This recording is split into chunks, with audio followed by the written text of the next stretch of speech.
మరి బోనాలు అంటే special special చెప్పాల్సిందే. ఏం చెప్తున్నారు?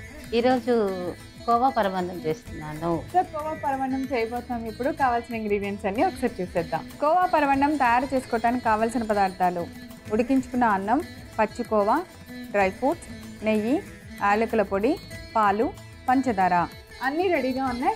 ఇంక ఇప్పుడు మీరు చెప్పటం, నేను చెయ్యటమే ఆలస్యం. అంతే. ఫస్ట్ ప్యాన్ పెట్టేసుకుందాం. సరే, నెయ్యి వేద్దాం ఫస్ట్.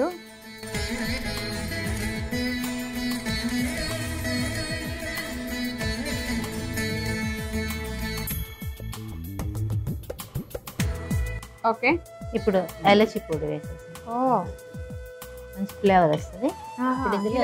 నూనె నెయ్యిలో వేస్తే ఉడికించిన అన్నం. ఉడికించిన అన్నం, 1 కప్పు రైస్ వేసాం కదా, 1/2 కప్ షుగర్ వేసేసి,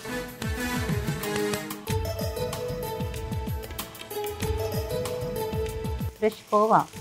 ఫ్రెష్ కోవా అంటే sugar less khoa. Okay, 1 cup rice తీసుకున్నాం కదా, ఇది ఒక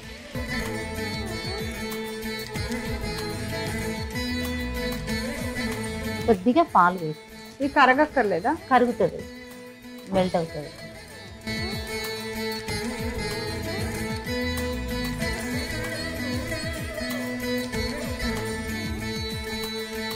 యాక్చువల్లీ అంటే బోనం అనేది పెళ్ళైన పిల్లలే తీసుకువెళ్తారా లేదా ఎవరైనా తీసుకెళ్ళచ్చు? అది ఇంటికి ఆనవాయితీ ఉండాలి. ఇంటి ఆడపడుచులు ఎవరైనా తీసుకెళ్ళి. ఇంటి ఆడపడుచులు. ఓకే. సో మీరు అమ్మ వాళ్ళ ఇంటికి వెళ్ళిపోయేవాళ్ళ పెళ్ళైన కొత్తలో బోనాల పండుగ అనగానే టక అంటే తక్కువ, నేను ఎక్కువ ఇక్కడే ఉండేవాళ్ళ.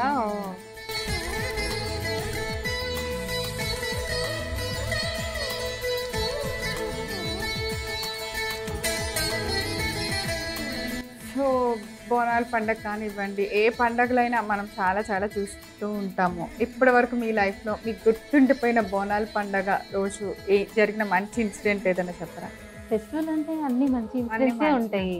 అంటే ఎందుకంటే మనం ఆ హ్యాపీ మూమెంట్ లో ఉంటాం కదా. అవును, ఫెస్టివల్ రోజు ఆ డిస్టర్బెన్స్ అనేది ఏది రాదు. ఎందుకంటే కొత్త బట్టలు ఉంటాయి, కొత్త చీరలు ఉంటాయి, కొత్త నగలు ఉంటాయి. ఓకే, త్వరలో మా ఈటీవీ 30 years కంప్లీట్ చేసుకుంది. సరే, మాకు చాలా మెమరీస్ ఉన్నాయి ఈటీవీతో. మీకు మీ లైఫ్లో జరిగిన ఏదైనా మంచి మెమరీ గురించి మాతో చెప్పాలి. మీ 30 ఏళ్ల అనుభవం అని గొప్పగా మాట్లాడతాం కదా, ఇన్ని సంవత్సరాల అనుభవం. అలా మీకున్న అనుభవంలో మీరు అందరికి చెప్పే ఒక మంచి విషయం ఏంటి? నేను ఏంటంటే డిగ్రీ మాత్రమే చదివా, తెలుగు మీడియం, అది కూడా.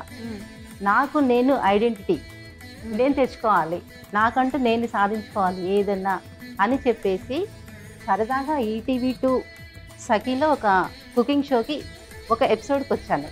జనరల్గా అందరు వచ్చినట్టే. అప్పుడు వీణ గారు ఉండేవాళ్ళు, మీకు తెలుసు అనుకుంటా. ఫస్ట్ ఎపిసోడ్ ఇంత బాగా చేశారు పద్మ గారు అని కంటిన్యూటీ ఇచ్చారనమాట.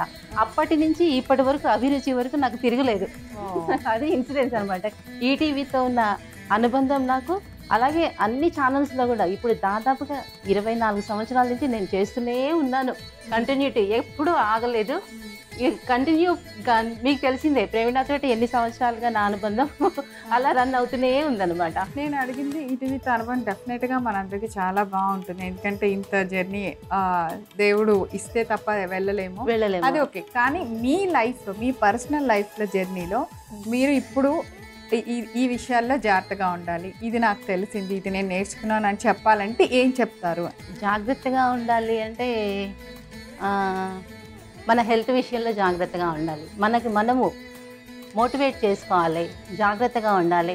మన హెల్త్ని మెయిన్ ఇంపార్టెంట్. ఏ ఆటపోట్లు వచ్చినా కూడా తట్టుకొని నిలబడే స్టామినా ఉండాలి. సో అది నేర్చుకోవాలి లైఫ్లో. చాలా ఇంపార్టెంట్ అది మాత్రం. అయిపోయినట్టేనా? అయిపోయింది. కోవా పరమాన్నం రెడీ అయిపోయింది. బౌల్లో తీసేద్దాం.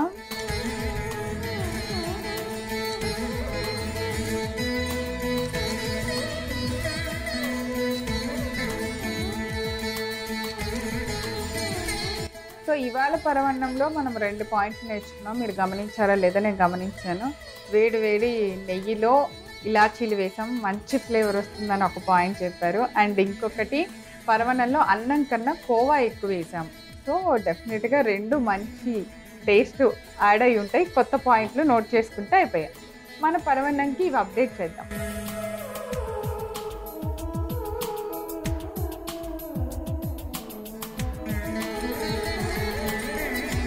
ఓకే ప్రవీణ, బోనాల పండుగ సందర్భంగా మనం ఈరోజు చేసిన కోవా పరమాన్నం రెడీ అయిపోయింది.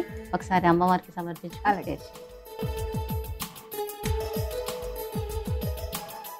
సో నా చేతిలో రెడీగా ఉంది. ఇప్పుడు బోనాల్ స్పెషల్ కోవా పరవన్నం. కోవా పరవన్నం తయారు చేసుకోవడానికి కావలసిన పదార్థాలు: ఉడికించుకున్న అన్నం, పచ్చి కోవా, డ్రై ఫ్రూట్స్, నెయ్యి, యాలకుల పొడి, పాలు, పంచదార. కోవా పరవన్నం తయారు చేసుకునే విధానం: ముందుగా స్టవ్ వెలిగించి పాన్ పెట్టి నెయ్యి వేసి వేడెక్కిన తర్వాత అందులో డ్రై ఫ్రూట్స్ వేసి ఫ్రై చేసుకోవాలి. వీటన్నిటిని ఒక బౌల్లోకి తీసి పక్కన పెట్టాలి. ఇప్పుడు అదే పాన్లో కొద్దిగా యాలకుల పొడి వేయాలి. కొంచెం వేగిన వెంటనే ఉడికించిన అన్నాన్ని నేతిలో వేసి కొద్దిసేపు బాగా కలిపి ఒక 1/2 కప్ పంచదార వేసుకోవాలి. పంచదార కరిగేలోపుగా పచ్చికోవాను కూడా వేసి బాగా కలిపి కొద్దిగా పాలు కూడా పోయాలి. చివరిగా స్లో ఫ్లేమ్లో ఒక 15 నిమిషాల సేపు బాగా పరమాన్నాన్ని ఉడికించుకోవాలి. పరమాన్నం బాగా దగ్గర పడింది అనుకున్న తర్వాత స్టవ్ ఆఫ్ చేసుకొని ఒక సర్వింగ్ బౌల్లోకి తీసి మనం ముందుగా వేయించిన డ్రై ఫ్రూట్స్ అన్నిటితో గార్నిష్ చేసి సర్వ్ చేయండి. అంతే, ఎంతో రుచికరమైన కోవా పరమాన్నం రెడీ.